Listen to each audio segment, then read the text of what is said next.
हसनपुरा प्रखंड मुख्यालय के पास महाराजा पैलेस में गुरुवार को एनडीए कार्यकर्ताओं की उपस्थिति में प्रखंड स्तरीय बैठक का आयोजन किया गया। इस दौरान बिहार के स्वास्थ्य मंत्री व कृषि मंत्री मंगल पांडे ने सभी सम्मानित कार्यकर्ताओं को संबोधित करते हुए कहा कि लोकसभा चुनाव में एनडीए प्रत्याशी विजय लक्ष्मी कुशवाहा को जिताने हेतु मुहिम चलाने का आह्वान किया। इस बैठक में सांगठनिक मजबूती व एकजुटता दिखाते हुए लोकसभा चुनाव में एनडीए की जीत सुनिश्चित करना ही सभी कार्यकर्ताओं एकजुट होना जरूरी है। सबसे पहले हम लोग बूथ स्तर पर चुनाव जीतेंगे, फिर पंचायत स्तर पर व प्रखंड स्तरीय चुनाव जीतने के बाद ही जिला स्तरीय लोकसभा का चुनाव को विजयी कर एनडीए प्रत्याशी विजय लक्ष्मी कुशवाहा को दिल्ली भेजने का काम किया जाएगा। यशस्वी जी की जहाँ तक बात है, 15 साल में तो नौकरी एगो नहीं दिए और फिर आप कह रहे हैं कि मतलब नौकरी श्रेय ले रहे हैं। तो बिहार की जनता जानती है कि सब माननीय नीतीश कुमार जी के हस्ताक्षर से हुआ है, चाहे वो शिक्षा विभाग का मामला हो और स्वास्थ्य विभाग के मंत्री जी तो अपनी बात खुद ही रखे कि जो डॉक्टरों की जो बहाली हुई है सब माननीय मंत्री श्री मंगल पांडे जी और नीतीश कुमार जी के जरिए हुआ। अभी आप मन से अपराध मुक्ति दिलाने की बात कर रहे थे अपराध से, लेकिन आप पे भी लगातार ये आरोप लगाए जा रहे हैं कि आपका भी आपराधिक दृष्टिकोण रहा है, क्या कहेंगे? अरे एक चीज़ बताइए, हम पर किसी किडनैप करने का है आरोप, किसी से पैसा मांगने का आरोप है? पहले यहाँ कोई वोट गिराता था 2005 के पहले, आप लोग गवाह हैं पत्रकार लोग। एक का चुनाव सिवान में 26 मई को होने वाला है और इस फिर से दोबारा लोकसभा का चुनाव सिवान में छठे चरण का 25 मई को होने वाला है और उस चुनाव में सिवान की जनता ने एक बार फिर से 2009, 2014, 2019 की तरह मन बना लिया है राजद को हराने का, उस गठबंधन को हराने का। और यहाँ की जनता ने देखा है कि जब डबल इंजन की सरकार होती है और नरेंद्र मोदी जी की सरकार ने जिस प्रकार से गांव के लिए, गरीबों के लिए, मजदूरों के लिए, किसानों के लिए, नौजवानों के लिए, महिलाओं के लिए काम किया है, लोग का आस्था और विश्वास और साथ ही राजद नेता तेजस्वी यादव पर जोरदार प्रहार किया। इस बैठक की अध्यक्षता जदयू प्रखंड अध्यक्ष प्रभुनाथ साह तथा उमेश साह व विजय कुशवाहा ने किया। मौके पर लोकसभा प्रत्याशी विजय लक्ष्मी कुशवाहा, दरौदा विधायक करणजीत सिंह उर्फ व्यास सिंह, भाजपा जिलाध्यक्ष संजय पांडे, जदयू जिलाध्यक्ष चंद्रकेतु सिंह, पूर्व विधायक रमेश सिंह कुशवाहा, पूर्व एमएलसी सह कोऑपरेटिव अध्यक्ष मनोज सिंह, पूर्व विधायक हेमनारायण साह, जदयू के पूर्व जिलाध्यक्ष इंद्रदेव सिंह पटेल, भाजपा नेता अभिमन्यु सिंह, सरमानंद राम जी, विजय प्रसाद वर्मा, रमेश ठाकुर, हामिद खान, हरिंद्र कुशवाहा, लक्ष्मीकांत पाठक समेत दर्जनों कार्यकर्ता व प्रखंड के हर पंचायत के ग्रामीण उपस्थित रहे। का चुनाव सिवान में 26 मई को होने वाला है और इस फिर से दोबारा लोकसभा का चुनाव सिवान में छठे चरण का 25 मई को होने वाला है और उस चुनाव में सिवान की जनता ने एक बार फिर से 2009, 2014, 2019 की तरह मन बना लिया है राजद को हराने का, उस गठबंधन को हराने का।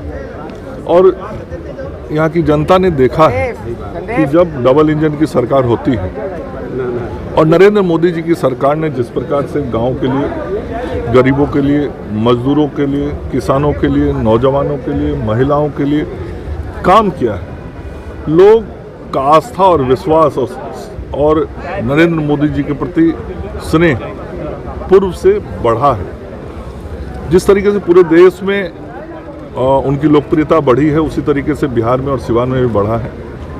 और जो काम उन्होंने गरीबों के लिए किए हैं, नीतीश कुमार जी ने किए हैं, चाहे वह सड़क पहुंचाने का मामला हो, बिजली पहुंचाने का मामला हो, गरीबों का घर बनाने का मामला हो, गरीबों को अनाज देने का मामला हो, उनके घर तक मुफ्त एलपीजी सिलेंडर पहुंचाने का मामला हो, किसान सम्मान निधि के तहत उनको पैसे देने का विषय हो, या कोरोना के काल में कोरोना का टीका देना हो, ग्रामीणों के जिस तरीके से जनधन खाते खुलवाए गए, उनको आर्थिक समृद्धि की ओर ले जाने का मामला हो, युवाओं को नौकरी देने का मामला हो, युवाओं को लोन देने का मामला हो, और आगे भी भविष्य में जिस प्रकार से मुद्रा लोन को बढ़ा के 20 लाख करने का घोषणा आदरणीय प्रधानमंत्री जी ने किया है, इन सारे चीज़ों कार्यों के आलोक में सिवान की जनता ने विजय लक्ष्मी कुशवाहा जी को अपना वोट देने का मन बनाया है, क्योंकि सिवान की जनता भी चाहती है कि जिला विकसित हो,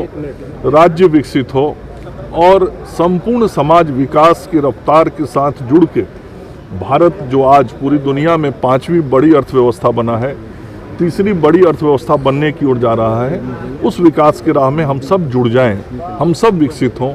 इसलिए नरेंद्र मोदी जी को अपना आशीर्वाद सिवान की जनता दे। रणनीति बनी है भाजपा की?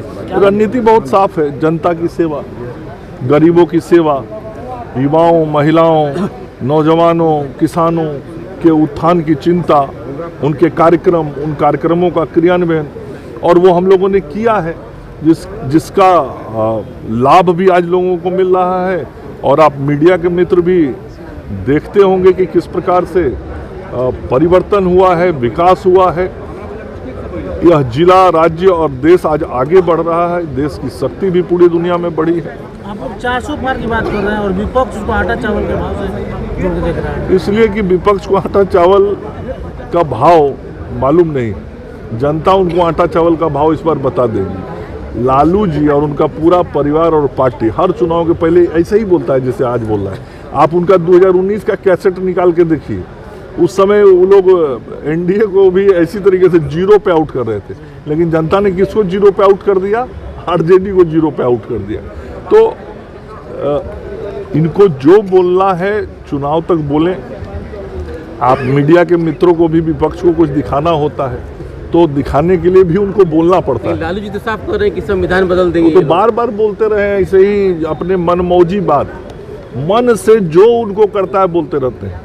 पूरा देश का जनता और राज्य की जनता जानती है कि लालू जी राजनीतिक रूप से जो बयान देते हैं उसकी कोई गंभीरता होती ही नहीं है। और जिस दिन चुनाव हार जाएंगे, मैं आप लोगों को फिर आज ही बता रहा हूँ, 4 जून को लालू जी पटना नहीं रहेंगे। लालू जी और उनका परिवार दिल्ली चला जाएगा। मीडिया के मित्र जब उनका प्रतिक्रिया लेने जाएंगे तो गेट बंद रहेगा, कोई मिलेगा भी नहीं उस दिन।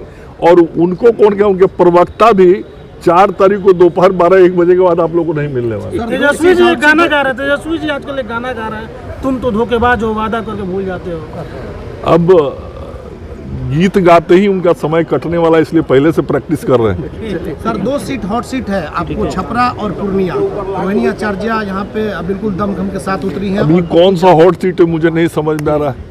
अब बताइए, कहीं से कोई हांगकांग से चुनाव लड़ने चला है, कोई सिंगापुर से चला है, कोई लंदन से चुनाव लड़ने चला है, तो क्या हमारे राज्य की जनता, हमारे प्रमंडल की जनता इतनी नहीं समझ रखती है कि जो व्यक्ति हजारों किलोमीटर से दूर केवल चुनाव लड़ने आया है, चुनाव के बाद उसका दर्शन भी हो पाएगा क्या? और जिसका दर्शन नहीं हो पाएगा उसको वोट देने का कोई मतलब भी है क्या? सर 400 में सिवान भी शामिल रहेगा क्या?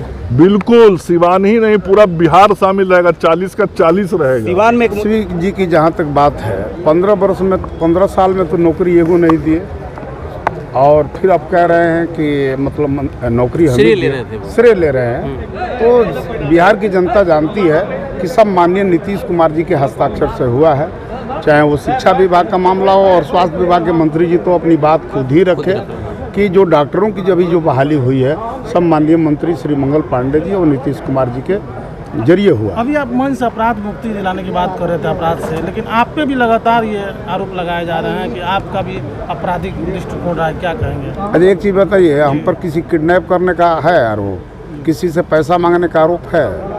पहले यहाँ कोई वोट गिराता था 2005 के पहले, आप लोग गवाह हैं पत्रकार लोग, एक भी वोट कोई व्यक्ति बैलेट पेपर देखा था क्या 2005 के पहले?